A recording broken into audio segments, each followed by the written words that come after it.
Wow, I look bleak and bleary in the morning. Apologies. Whew. I don't think I ever realized just how much these bags under my eyes go away after a few hours because I normally am not in front of a camera at this time of the morning.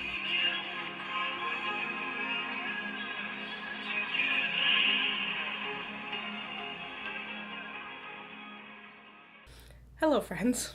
I'm not sure what my schedule is for today, and so to avoid having the problem that I did yesterday, I'm shooting now so that when I get home from work, the only thing I have to do is edit and upload.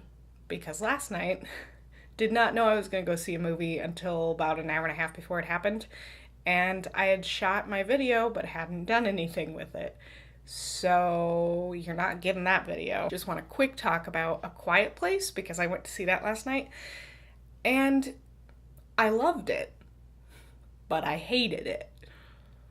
I am not a horror thriller type person. I love psychological thrillers. I think they're fascinating, but any type of thriller that is closer to jump scare, terrifying stuff, I can't handle it very well.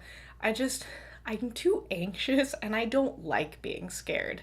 And I think that's the thing about this movie is that I loved the mechanics of it and I was fascinated by the premise, but I couldn't handle just how intense everything had to be for the story to work.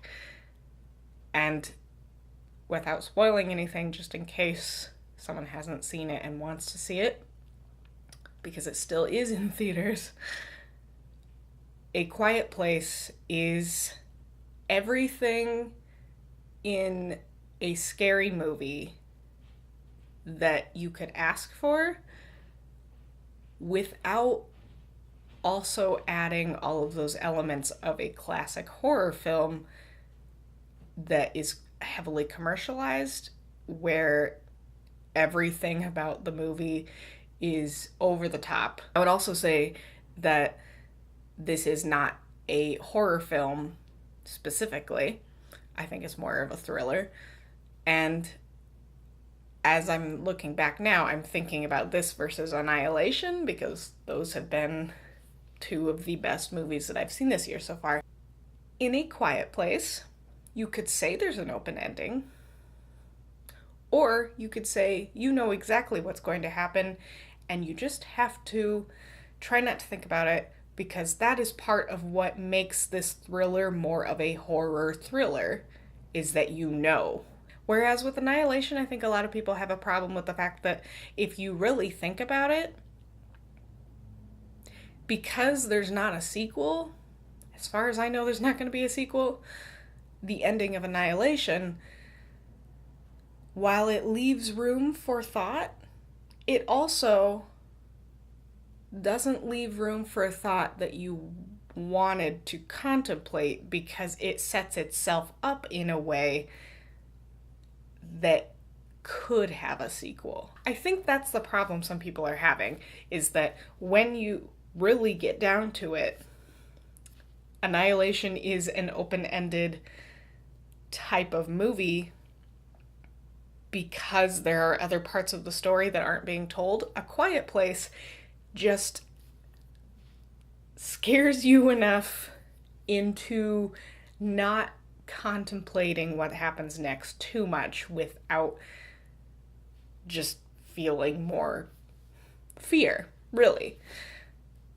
And I'm not an expert on this genre. I don't like this genre very much.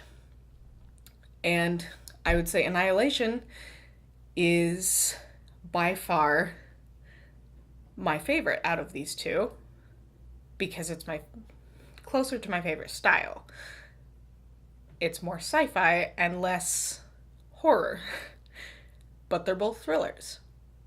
And it's really interesting to compare those two where there is something out to get you all the time, and you have to figure out how you're going to survive.